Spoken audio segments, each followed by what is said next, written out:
This chapter growing up boy and girl, यानी कि as a boy as a girl आप कैसे grow करते हैं, ये इस चैप्टर में हम पढ़ेंगे। Factors responsible for gender inequality, different types of gender inequality, division of labour with in the family, gender empowerment, contribution of social reformers in the field of gender equality and empowerment of women, invisibilization of women's labor, measures to achieve gender equality. Okay, let's begin. Being a boy or a girl is an important part of one's identity, है ना? Being a girl or boy कि क्या है, ये आपकी identity होती है. The society we grow up in teaches us what kind of behavior is acceptable for girls and boys. तो जो सोसाइटी है, जो हमारा समाज है, ये एक चीज ये बाउंड मतलब वो कर देता है क्रिएट कि लड़कियों की क्या जिम्मेदारी है, लड़की क्या करना होता है, लड़कों को क्या करना होता है. ठीक है, तो किसके द्वारा? हमारे समाज के द्वारा डिसाइड किया जाता है. What boys and girls can or can not do. We often grow up thinking that these things are exactly the same everywhere. We will learn that most societies value men and women differently. The roles women play and the work they do are usually valued less than the roles men play and the work they do. When distinction is made between males and females and an equal treatment is meted out to boys and girls in different fields, it is called gender inequality. कि लड़कियों के साथ अलग behave होता है, लड़कों के साथ अलग बिहेव होता है. All through the ages, women on the basis of gender have always been discriminated in almost all the societies of the world. Sexual differences is biological but gender differences is sociological. ठीक है, जो gender जो लिंग differences होता है वो क्या होता है, वो सामाजिक तौर पे होता है. Right from their childhood girls are deprived of an equal access to health care, education and economic rights as the male of their society get. Gender inequality in Indian access in term of gross population, literacy, sex ratio, socio-economic status and opportunities. Factor responsible for gender inequality. Women suffered from many disabilities. The chief among them were the following. कुछ मुख्य यहाँ पे दिए गए हैं. Neglect of female education. आज भी ये धारणा बनी हुई है कि लड़कों को ज्यादा पढ़ाओ, लड़के कामयाब होते हैं, कमाते हैं, घर का खर्चा चलाते हैं, लड़कियां शादियों के दूसरी घर जाते हैं, तो इनको ज्यादा पढ़ाना जरूरी नहीं है. आफ्टर ऑल इन्हें बनानी तो बाद में रोटी है.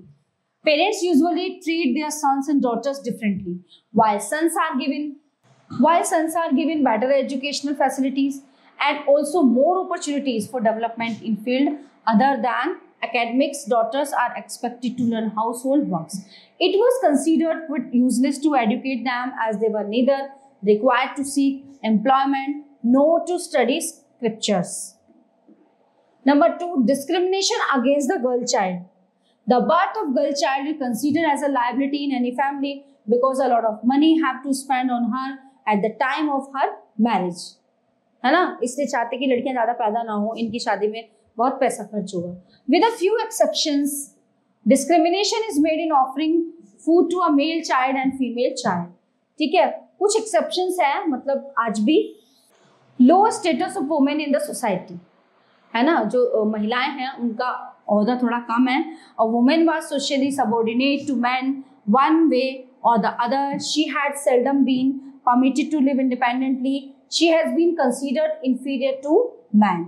Female infanticide. In several places, the birth of a girl is considered as a curse even today. They are killed at the time of birth. This shows that they have no right to live. With the development of modern techniques, sex elective abortions take places in country. Different types of gender inequality. There are many types of gender inequality, but the chief of them are inequalities in the social and economic field. Economic aspects of gender. The Industrial Revolution in England in the 18th century introduced significant changes. Women now stepped outside their homes and took up jobs in schools, factories, and offices. Economic necessities, rise in education, pressure of urbanization, nuclear setup of families, and consumerism all contributed to women joining diverse field of work. In India, women are engaged both in the informal and formal sectors of the economy. Women in informal sector. In this sector, women are mostly employed as agricultural laborers, engaged in wedding, milling and hoeing. They are also involved in processing and marketing of homegrown products, beekeeping, handicraft at the same time. So these women do all household work and look after the family and children.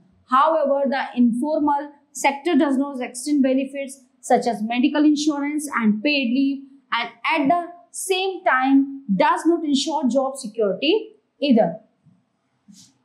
Women in the formal sector. Women today are contributing to the formal sector of the economy, which consists of school, research institutes, bank, colleges, offices, hospital, industrials, houses, etc. Even though they enjoy many work benefits such as sick leave, maternity leave, medical insurance, etc., and have succeeded in carving a niche for themselves, they are still paid less when compared to their male counterparts. Therefore, gender equality in our society will take time to become a reality. Division of labor within the family. A clear division of labor exists on the domestic front, where women look after the home and nurture the children while men go out to work and earn their livelihood. और घर संभालती है, बच्चों को संभालती है. In most households, a woman's life revolves around the needs of her family, household chores, etc. Gender empowerment. After the independence of India, inequality was recognized as a hindrance to progress, and so various steps were taken for the empowerment of women. So the most important among these were the right to vote. The constitution states that every Indian citizen, whether it is male or woman, who is above 18 years of age, has equal right to vote. Several school, colleges and institutions have been opened to impart education to girls. Their 33% reservation for women is being compulsory in legislature.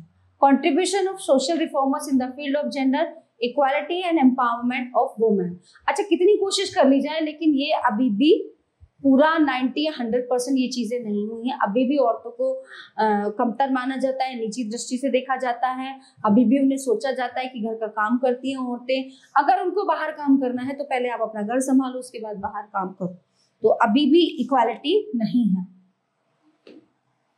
In the early 19th century, the social reformers like Raja Ram Mohan Rai, Ishwar Chandra Vidyasagar, and later Swami Dayanand, Keshav Chandra Sen, Karwa Jyotiba Phule, and Sister Nivedita took up the cause of women.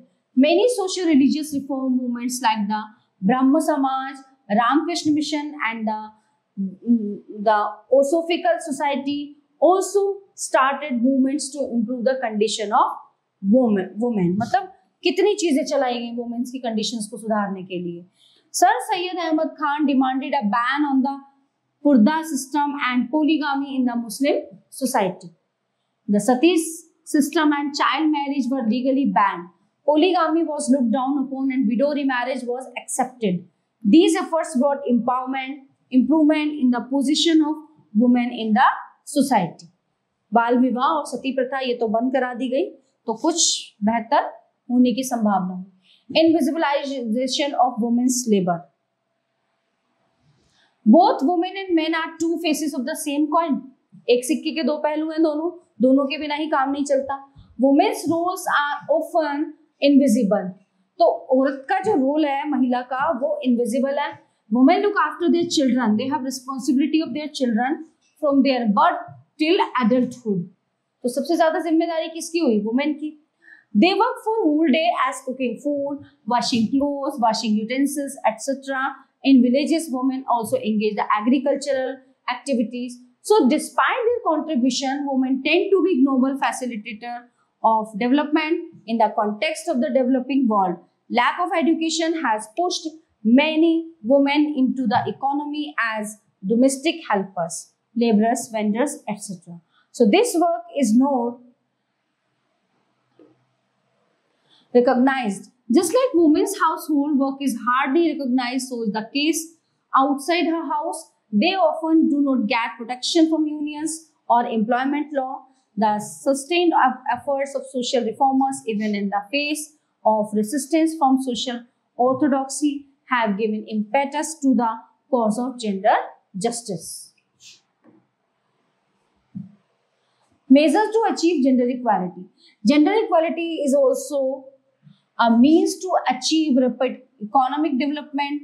The government too has to play an active role by establishing women-friendly policies and laws. So the government realizes the double burden of women, and so it has set up Anganwadis in rural areas. In urban area, the government has made it compulsory that organizations with more than 30 women employees should have creches. It has launched various schemes to promote literacy among women. Moreover, through support for training and employment program, the government is imparting training to women in latest technologies in agriculture, dairy farming and historiculture.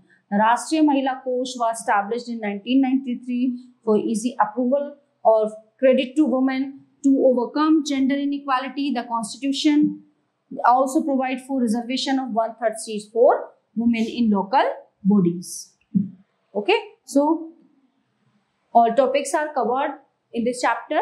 I hope you all are very well understand this. So we will meet you the next class. Thank you.